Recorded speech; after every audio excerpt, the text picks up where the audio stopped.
আপনারা দেখতে পারতেছেন বানরের অভাব নাই। ব্রুনাইতে আসলে বন্য প্রাণী বা বানর এইসব জিনিস একবার খোলামেলা যে কোনো স্থানে প্রায় দেখতে পারবেন।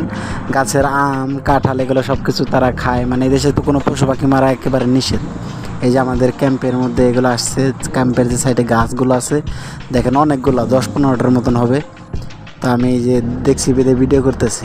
আমাদের এই যে সাইড দিয়ে রান্নাঘরের মধ্যে কোনো কিছু রাখার মতন ব্যবস্থা নেই, এই জন্য খুব সতর্ক থাকতে হয়। বানরের খুব উৎপাত ব্রুনাইতে।